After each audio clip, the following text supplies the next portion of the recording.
Khu vườn lẽ thật xin chào các bạn. Sáng hôm nay mình chia sẻ với các bạn phần 4 về chủ đề những sai lầm khi bắt đầu làm nông nghiệp vườn rừng và giải pháp. Phần 4 này là chưa hiểu rõ về những thiệt hại bởi vì chưa hiểu rõ về gió và nắng.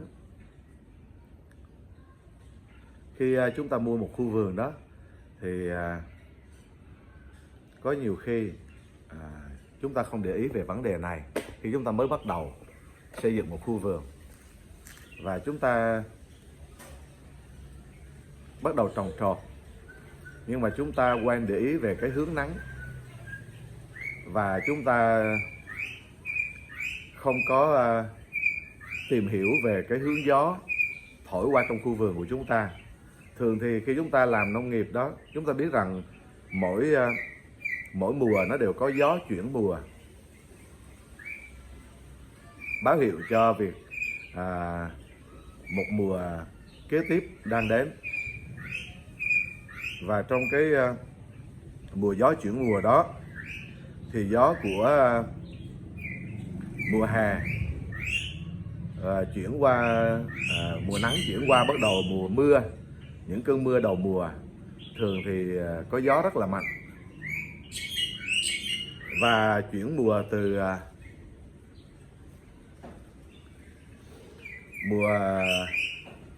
mùa mưa xong đến mùa cây thụ phấn hay là phân hóa mầm hoa, vào khoảng mùa từ tháng 10 trở đi cho đến tháng 12 thì mùa đó gió cũng rất là mạnh. Như vậy thì thường khi một người mới làm nông nghiệp đó thì họ ít quan tâm đến điều này. Đầu tiên là hướng gió, và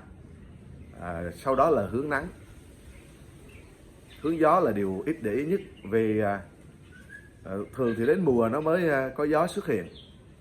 Nên khi mọi người làm xong hết rồi thì khi mùa gió đến, mọi người mới phát hiện ra và chợt nhận ra là mình đã làm hợp lý hay là chưa. Và khi đó thì họ đã gánh lấy những cái tổn hại rồi. Và có đôi lúc nhiều khi chưa gánh tổn hại thì đôi lúc thiệt hại vì cái việc xây dựng khu vườn mà không quan tâm hướng gió đó, thì đến khi gió nó làm thiệt hại rồi thì mọi người mới quan tâm. Khi chúng ta mua một khu vườn, và nếu như khu vườn đó nó có địa hình đồi dốc, thì chúng ta nhớ có một cái có cái cách để cho chúng ta ghi nhớ đơn giản. Khi khu vực mà nó có đồi dốc á, ví dụ như chúng ta đứng như thế này và ở trước mặt chúng ta là một cái dốc nghiêng xuống ở trước mặt chúng ta, xuống dưới thung lũng hay là xuống ở dưới thấp, thì gió nó sẽ thường ở dưới đó nó thổi lên là một, rồi gió thổi từ bên phải chúng ta qua, bên trái chúng ta lại, đó là 3 hướng gió, gọi là gió ngang, từ bên phải qua và bên trái lại và từ dưới lên. Nếu như đất chúng ta đã như vậy rồi thì phía sau chúng ta đã tựa vào đồi rồi, nên thường gió ở phía sau nó ít ảnh hưởng đến khu vườn. Nếu như có thì chúng ta trồng cây trên đỉnh đồi thì nó có thể ảnh hưởng một chút ở trên đỉnh đồi. Như vậy thì 3 cái gió mà nó sẽ có xảy ra, và nó ảnh hưởng, nó gây thiệt hại mà chúng ta ít để ý là gió ở dưới thổi lên và gió bên trái thổi qua và bên phải thổi lại. Còn ở trên đỉnh đồi thì chúng ta thường đã thấy nó có gió rồi, và chúng ta thường trồng những cái cây mà nó có thể chịu gió được ở trên đỉnh đồi. Hoặc là có những người thì họ hạn chế trồng trên đỉnh đồi luôn, họ để không trên đỉnh đồi vì gió quá nhiều. Hoặc là họ trồng cây để cây rừng lại đó. Còn những khu vực nào mà gọi là kín gió đó, gió nó không có trên đỉnh đồi đó, thì họ trồng cây. Nhưng chúng ta biết rằng với thay đổi khí hậu, và chúng ta biết mỗi năm thì không phải năm nào cũng hoàn toàn giống năm nào. Năm nào có những năm nó có sự thay đổi, có sự khác biệt một chút so với những năm khác. Và những năm đó nếu như chúng ta không quan tâm đến việc gió nó ảnh hưởng như thế nào đến khu vườn chúng ta, và chúng ta không có kế hoạch để mà xây dựng để bảo vệ khu vườn chúng ta, thì lúc đó chúng ta sẽ gánh lấy cái thiệt hại. Xin lỗi các bạn. Và thường thì mỗi một người chúng ta trồng cây lên, và khi còn nhỏ chúng ta ít thấy cái sự ảnh hưởng của gió. 3-4 năm sau thì khi bắt đầu nó có hoa và bắt đầu nó đậu trái, thì lúc đó đến mùa gió đến, gió nó thổi và nó đánh cây, và cây nó rụng hết hoa đi, nó không thể đậu trái được. Và như vậy thì chúng ta sẽ mùa đó chúng ta sẽ gọi là thất thu, chúng ta sẽ không có trái mà hoa đã rụng trước khi nó thụ phấn và mang trái. Rồi có những vườn thì nó thụ phấn và mang trái rồi, nhưng khi nó đến lúc nó mang trái thì đó là lúc mà gió đến. Tại vì chúng ta biết, chúng ta trồng khu vườn thì nó có nhiều loại cây, và mỗi loại cây thì nó có cái thời gian thụ phấn khác nhau và chênh lệch một chút. Cây này có thể là vừa ra hoa thì mùa gió đến, nhưng cây khác đã mang trái nhỏ rồi và gió đến. Như vậy thì cây có hoa cũng bị đánh rụng đi, mà cây có trái nhỏ đã thụ phấn, đã mang trái rồi thì cũng bị rụng luôn. Và đó là cái sai lầm trong việc xây dựng vườn rừng mà chúng ta không quan tâm về gió. Và lúc đó khi chúng ta vội vàng, chúng ta vội vàng để mà chúng ta bắt đầu trồng cây để làm cái hàng rào chắn gió đó, thì lúc đó cây chúng ta nếu để nó có thể chắn gió được thì nó phải 3-4 năm sau, thậm chí 4-5 năm sau cây nó mới lớn mà nó có thể chắn gió được cho khu vườn. Là nó cũng chỉ chắn gió được cây tầm thấp thôi. Còn những cái cây chúng ta đã phát triển cao lên rồi thì nó phải tốn 6-7 năm, thậm chí nhiều hơn, để cho cành lá của cái cây mà chúng ta trồng xung quanh vườn đó hay là trồng để cản gió đánh vào trong khu vườn đó, nó phải lớn lên. Thì lúc đó sự cản gió của nó mới hiệu quả. Cành tán nó lớn lên, lá nó dày ra, cành tán nó dày ra, nó nhiều ra, nó xum xuê ra, thì lúc đó nó mới cản gió tốt được. Thì lúc đó chúng ta bị dính vào cái trường hợp là như người khác thường hay nói, đó là mất bò mới lo làm chuồng đó. Thì lúc đó chúng ta đã bị mất thu hoạch rất là nhiều rồi. Và sau đó chúng ta trồng thì nó sẽ phải một thời gian sau chúng ta bị ảnh hưởng. Chúng ta bị ảnh hưởng bởi gió, chúng ta thì bị thiệt hại rất là nhiều. Nếu như một nơi mà họ bị gió mạnh mà đánh vào khu vườn thì họ có thể gọi là mất hết một nửa mùa màng, hoặc là 30% cái thu hoạch của khu vườn. Vì gió, một nơi mà đã có gió rồi đó thì nó gió bên phải, rồi gió bên trái, rồi gió ở dưới lên, có nghĩa là xung quanh cái vườn là nó sẽ bị thiệt hại rất là nặng nề trước. Rồi nếu như không có cái cây chắn gió và lúc mà cái cây còn nhỏ chưa có lớn đó, thì cái cây đó nó cũng không hỗ trợ được cho những cái cây phía trong của khu vườn cản gió, và những cái cây phía trong khu vườn cũng bị ảnh hưởng. Đó là vấn đề về bị gió đánh rụng hoa và rụng trái. Và vấn đề nghiêm trọng hơn nữa là nếu như chúng ta không xây dựng một khu vườn mà có cái hàng rào chắn gió đó, thì sau này khi cây nó lớn lên và nó mang trái sum xuê rồi, nó lớn lên, nó mang trái, nó chống chọi được gió, nó mang trái, vì nó có cành tán nó nhiều, và những cái ngoài rìa tán lá thì bị ảnh hưởng nhiều hơn, không đậu trái, nhưng bên trong nó vẫn được bảo vệ và nó đậu trái. Nhưng lúc đó thì cây của chúng ta rất là tùm, và không có hàng rào chắn gió bên ngoài thì gió nó vào, nó thổi, nó đánh, nó có thể xé cây của chúng ta, và thậm chí là lật gãy đổ cây của chúng ta. Vì chúng ta biết khi chúng ta trồng cây ăn quả hay trồng cây lấy hạt, thì khi nó có trái thì cái cây nó phải gánh rất là nặng các bạn, chứ nó không giống như cái cây chúng ta trồng để làm hàng rào chắn gió. Và chúng ta thường trồng những cái cây, có nhiều khi nhiều bạn trồng những cái cây gọi là cây ghép, và những cái cây ghép đó thì nó không có rễ cọc, nó chỉ có rễ chùm thôi, ăn lan trên mặt đất là nhiều. Và khi nó mang trái nhiều thì làm gì? Nó trở nên giống như là người khổng lồ hay là người mập, người to mà có cái chân rất là yếu, tông teo, vì không có rễ cọc đâm sâu dưới đất các bạn. Và như vậy thì khi gió đánh thì ở trên nó nặng quá mà ở dưới nó yếu thì nó tróc gốc. Hoặc là nếu như ở dưới nó có thể giữ vững được thì những cái thân cành của nó mang nhiều trái thì gió nó thổi, và cành của nó gió thổi mạnh thì không những nó đánh gió mà nó đánh trái, những cái trái nó treo lên giống như những cái nhiều ký treo ở trên cái cây đó, hay là giống như chúng ta cứ đơn giản như hiểu là giống như là treo những cái cục tạ nhỏ nhỏ nhỏ lên vậy, thì khi gió thổi thì nó sẽ lắc qua lắc lại như vậy, thì nó sẽ giật cái cây. Và khi nó giật cái cây thì nó giật cái cây đó, thì cái cây nó sẽ bị giữ không nổi những cái chỗ mà như thế này, những cái chỗ gọi là cái gạt hay chảng ba của nó chịu không nổi cái việc đưa qua đưa lại như vậy, thì nó sẽ xé ra, và cây nó sẽ bị tước ra, bị xé ra. Và như vậy thì chúng ta khi chúng ta xây dựng vườn mà chúng ta không xây dựng cái hàng rào chắn gió đó để chúng ta cản gió trước khi vườn chúng ta lớn lên và nhận lấy kết quả thu hoạch đó, thì chúng ta sẽ bị thiệt hại từ lúc chúng ta trồng. Cây nhỏ chúng ta cũng bị gió nó đánh và nó bị tơi tả các bạn, nó hư bộ lá, nó rụng lá, và như vậy thì nó sẽ bị mất đi sự hỗ trợ của lá để mà tổng hợp dinh dưỡng, để mà quang hợp, để nuôi cho cây lớn lên. Và thậm chí là cành cũng sẽ bị đánh và cành không phát triển được, nó bị gọi là bị lép tàn, có nghĩa là nó bị đánh bên phải thì nó mất hết cái cành bên phải và chỉ có bên trái có thôi. Và cái cây nó phát triển nó bị thiếu cái tán cây, mà nó bị đánh nghiêng như vậy thì cái cây nó cứ bị nghiêng qua một bên và nó thiếu tán cây. Và cái việc thiếu tán cây và nghiêng qua một bên đó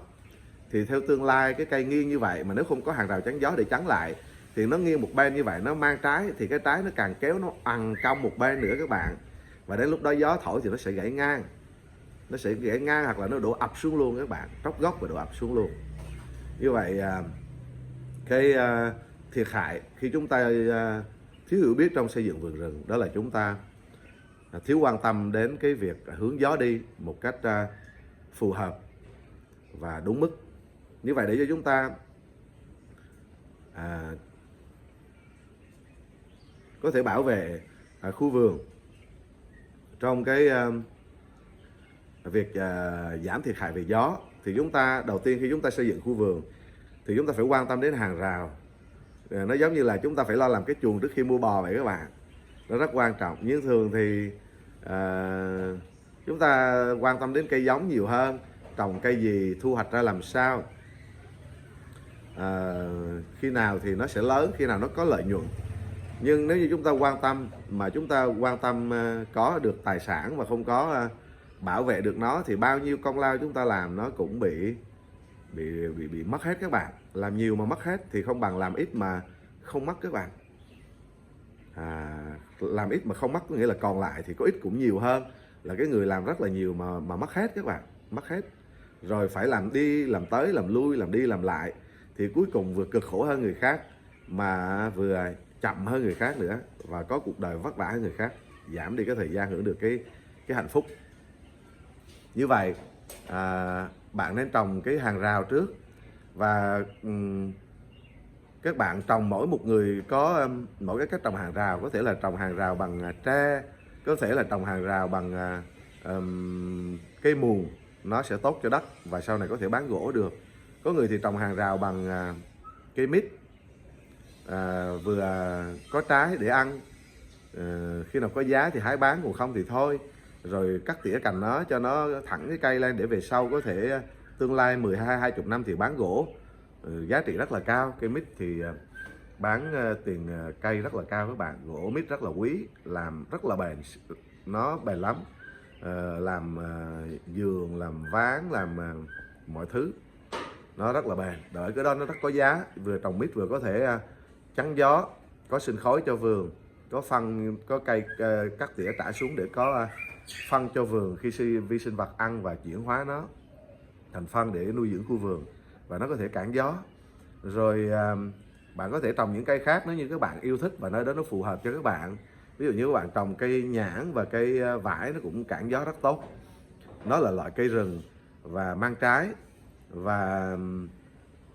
thân của nó rất là khỏe, rễ của nó rất là sâu. Các bạn có thể trồng những cái cây mà làm cây rừng mà vẫn có thể mang trái, và có bao nhiêu thì ăn bấy nhiêu, vì mục đích là trồng cây rừng là chính, nhưng mà nó lại có trái để ăn. Vậy các bạn có thể trồng những cái cây nếu các bạn yêu thích trái cây, nơi các bạn trái cây được giá thì các bạn nên trồng cây chắn gió mà nó xin lỗi các bạn chắn gió mà nó có trái. Còn nếu như cái nơi của các bạn đó mà có nhiều người thu mua gỗ và có nhiều công ty gỗ thì các bạn có thể trồng cây muồng vừa tốt đất nữa, và tương lai có gỗ để các bạn bán, hoặc là cây mít. Còn nếu như các bạn thích ăn trái và khu các bạn có cái nhìn hay là có tầm chiến lược, hay là công ty các bạn, hay là hàng quán buôn bán các bạn, hay khu vực các bạn họ thích nhãn vải, hay các bạn có những cái nơi thu nhãn vải với giá cao, giá tốt, hay các bạn có nơi bán hữu cơ vân vân về cây trái, thì các bạn lại chọn những cái cây mà nó có thể cản gió cho vườn mà nó lại có trái nữa, để các bạn có thêm thu hoạch. Thì gió nó cũng chỉ đánh cái tàn bên ngoài, còn cái tàn bên trong cây nó vẫn bảo vệ được, vì cây vải và cây nhãn nó rất là khỏe. Hay là cây mít cũng vậy. Như vậy thì các bạn có thể trồng. Các bạn đừng có tiếc cái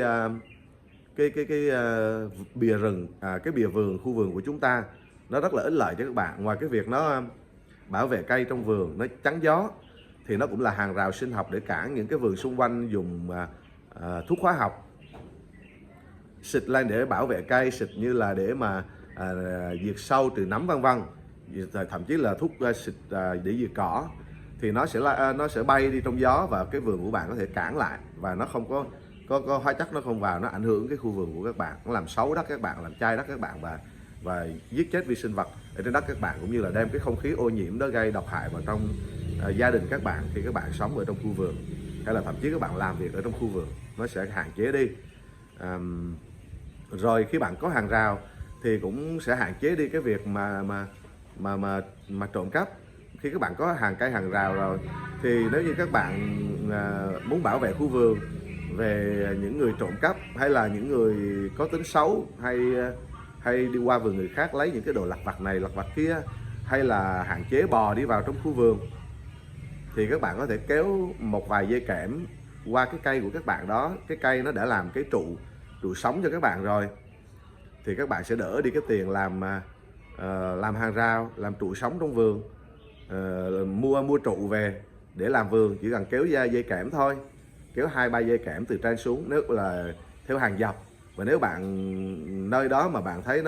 nó chưa được hài lòng lắm thì có thể kéo hàng ngang theo khu vườn, và nơi đó nếu các bạn cảm thấy chưa yên tâm lắm thì các bạn sẽ đan hàng dọc xuống nữa cho nơi đó kín hơn. Thì như vậy nó sẽ cản cả bò phá hoại vào trong khu vườn, hay là những người xấu đi vào. Trước đó họ có thể đi vào, họ có những cái tính lặt vặt không tốt, thì khi chúng ta làm hàng rào rồi họ cũng sẽ e ngại, vì lúc chưa có hàng rào thì họ nói là họ sẵn đi qua bóc cái này cái kia, chẳng có giá trị gì. Nhưng mà khi chúng ta, hay là họ vô tình đi qua thôi, nhưng mà khi có hàng rào rồi mà họ đi qua, có nghĩa là họ ráng chui qua, ráng trèo qua, ráng cố gắng gọi là xâm phạm vào đất của người khác, thì cái hàng rào nó sẽ chỉ ra cái việc của họ sai trật một cách rõ ràng hơn. Họ không có lý do để bào chữa cho những cái ý định xấu của họ, và như vậy họ cũng sẽ hạn chế hơn, nhục chí hơn trong việc là làm phiền chúng ta, hay là ảnh hưởng đến khu vườn mà chúng ta đang xây dựng. Như vậy thì đó là cái cách mà chúng ta xây dựng khu vườn, xây dựng hàng rào, làm hàng rào để cản gió, và rất là quan trọng các bạn. Như vậy thì nơi nào mà nó có gió mạnh thì chúng ta phải tập trung trồng cây nơi đó trước, và chúng ta thậm chí là trồng những cái cây mà nó có thể nhanh lớn. Ví dụ như cây muồng khoảng 3 năm thì nó đã có thể ra xum xuê để mà chắn gió xuống khu vườn của chúng ta. Nếu như nó được đứng một chỗ thoáng, nó sẽ phát triển cành và thân của nó rất là lạ, rất là khỏe, và nó cũng phục hồi đất nữa. Nên các bạn có thể trồng cây muồng trước, ví dụ chỗ đó gió nhiều, và cây tre trước. Các bạn có thể trồng nhiều cây vào đó để cho nó kín, và sau đó các bạn quyết định để lại cây nào thì các bạn sẽ tỉa những cây khác còn lại. Ví dụ như mình trồng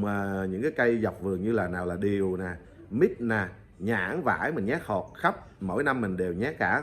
để có cây này chết thì cây khác còn sống. Và song song đó mình cắt những cành tre nhỏ, mình động để nằm dọc cái hàng rào đất của mình để cho tre lên. Đó là cái cách mà mình làm. Như vậy thì cây nó lớn lên trước thì nó sẽ cản gió, nó cũng thêm bóng mát, nó cũng có thể có trái, nó thêm sinh khối, rồi sau đó tre lớn lên. Thì tre lớn lên sau á, thì cây nó lớn lên, khi tre nó lớn lên thì cây nó đã lên cao rồi, thì tre nó không che ánh sáng của nó phát triển được. Còn tre thì nó rất là khỏe, dẫu có bị tre bị cản gì nó vẫn đâm lên, vì nó đi thẳng lên. Và lá nó là lá gọi là lá đơn, và nó lá kim, nó thuộc dạng như là lá kim, và nó gọi là lấy cái ánh sáng và quang hợp rất là tốt, nên khi nó có bị che như thế nào thì nó cũng chui lên được. Và khi nó lên rồi thì nó sẽ mạnh lắm, và nó sẽ khỏe, nó tùm ra, thì lúc đó cây mình cũng đã lớn rồi, nó lấy đủ ánh nắng rồi, và lúc đó nó có thể nghiêng ra, hay là nó nghiêng vào trong khu vườn của mình đó, nó nghiêng ra khỏi cái bóng cây tre phủ, nó nghiêng ra. Và như vậy thì chúng ta sẽ vừa có một hàng rào tre, mà chúng ta vừa có một hàng rào cây nữa, nó thành ra 2 lớp. Và chúng ta vừa có trái để ăn, có thu hoạch, và hàng rào của chúng ta vừa có thu nhập. Tre chúng ta cũng có, và cái hàng rào của chúng ta rất kín. Ở ngoài một hàng rào tre rồi, bên trong lại thêm một hàng rào cây trái nữa, thì vườn của chúng ta rất là sạch, để không có bị ảnh hưởng bởi những vườn hàng xóm nếu họ canh tác không sạch và độc hại. Và cái thứ hai nữa là chúng ta có thể tận dụng được tối đa quỹ đất của chúng ta để sinh ra cái lợi nhuận và thu hoạch. Và cái vườn của chúng ta cũng bảo vệ được một cách an toàn tối đa, vì hàng rào đó vừa cản gió và nó cũng vừa hạn chế việc cháy rừng, cháy vườn, gọi là hàng rào xanh đó, hàng rào nước, để mà hạn chế cháy vườn của chúng ta. Song song với chúng ta làm vườn, làm theo kiểu vườn rừng đa tầng tán, và ở dưới chúng ta có làm kênh hồ cho nước chảy ở trong khu vườn và giữ độ ẩm trong khu vườn, thì vườn chúng ta vừa phát triển tốt, vừa không bị mất năng suất, không bị tổn hại, mà chúng ta còn không bị độc hại nữa, và chúng ta có được cái khu vườn được bảo vệ, được an ninh tốt hơn và bảo vệ tốt hơn. Như vậy khi chúng ta làm một cái hàng rào chắn gió thì nó ích lợi rất là nhiều việc các bạn. Nhưng nếu như chúng ta không làm một cái hàng rào chắn gió thì chúng ta bị thiệt hại trong nhiều việc. Nên có nhiều bạn đã làm vườn, xây dựng khu vườn rừng, nhưng mà đã không có làm cái hàng rào chắn gió, và sau đó thì thiệt hại rất là nhiều các bạn. Nên các bạn nhớ làm hàng rào chắn gió nha. Vừa có gỗ để bán trong tương lai nè, hoặc là có trái cây để ăn, sống trong môi trường sạch, được bảo vệ tốt hơn, và tránh thiệt hại cho cả một khu vườn. Khi trong vườn của bạn có những cái cây giá trị rất là cao, mà nếu thiếu hàng rào chắn gió thì về sau các bạn sẽ rất là tiếc nuối cả việc không được thu hoạch, và tiếc nuối luôn cả việc cây của các bạn chăm sóc lâu năm lớn lên và đã bị gãy đổ, bị thiệt hại rất lớn các bạn. Một cái cây như vậy, khi bạn trồng còn nhỏ, thu hoạch của nó có thể là chẳng có gì, nhưng khi nó lớn lên, nó 5-7 năm tuổi, 10 năm tuổi, thì một cái cây như vậy có thể thu hoạch cả vài triệu một cây các bạn, vài triệu một cây, thậm chí có cây thu hoạch cả chục triệu tùy theo cây. Và nếu như vậy thì công lao của các bạn trong 5-7 năm, 10 năm xây dựng nó lên, và chỉ vì thiếu cái hàng rào chắn gió mà bị thiệt hại quá nặng, thì rất là uổng các bạn. Chưa nói là mỗi năm cái sản lượng của các bạn bị hạn chế bởi vì gió. Và khi bạn làm hàng rào chắn gió đó, thì khi gió nó bị giảm đi á, thì các bạn biết không, khi cái mùa mà phân hóa mầm hoa đó, gió nó thổi rất nhiều để cho không khí, gió nó thổi rất nhiều và vườn nó mau khô lắm, để nó gọi là ức chế hormone, để mà nó báo hiệu cái cây đến cái thời điểm mà nó phù hợp nhất cho nó để ra hoa đậu trái. Và nếu như chúng ta không có hàng rào chắn gió thì gió thổi và khiến cho cây nó khô, quá khô. Nếu chúng ta làm vườn rừng không giống như người khác, thì khi cái cây nó quá khô thì khi nó ra hoa, nó đậu trái xong rồi thì cái vườn nó khô, nó thiếu nước và nó rụng. Nên khi chúng ta cản gió thì vừa cản thiệt hại, mà vừa làm gì, giảm đi cái việc đến mùa gió đó, vườn chúng ta không có quá khô, nó vẫn còn giữ độ ẩm nhất định. Khi có những cơn mưa nhỏ lắc rắc để mà nuôi dưỡng vườn đó, thì vườn chúng ta giữ lại và cũng không có và nó không có bị mất nước đi các bạn. Nhưng mà nó giữ được độ ẩm, và sau đó khi vườn của các bạn ra hoa và đậu trái thì vườn các bạn vẫn giữ đủ độ ẩm để nuôi trái lớn lên cho đến mùa mưa đến, và nó tiếp tục nuôi trái của bạn lớn hơn nữa và chín đầy đủ. Như vậy sáng hôm nay mình chia sẻ với các bạn về cái tác hại và cái thiệt hại rất là lớn khi chúng ta thiếu hiểu biết về cái việc quan tâm đến hướng gió trong khu vườn của chúng ta. Hy vọng các bạn yêu thích về điều này, cho mình một like, một subscribe, một đăng ký kênh để theo dõi những phần tiếp theo rất là tuyệt vời đang chờ đợi phía trước. Và những gì các bạn quan tâm sẽ không khiến cho các bạn thất vọng, cũng như là không uổng phí thời gian của các bạn, nhưng nó sẽ giúp cho các bạn xây dựng một khu vườn thật là tuyệt vời trong tương lai, để hưởng đầy đủ những cái niềm vui cũng như là cái sự thịnh vượng ở trong khu vườn mà bạn có và đang xây dựng, đang ước ao. Khu vườn Lẽ Thật xin chào các bạn, hẹn gặp lại các bạn vào những vlog tiếp theo. Rất vui vì chia sẻ với các bạn những điều này. Khu vườn Lẽ Thật xin chào.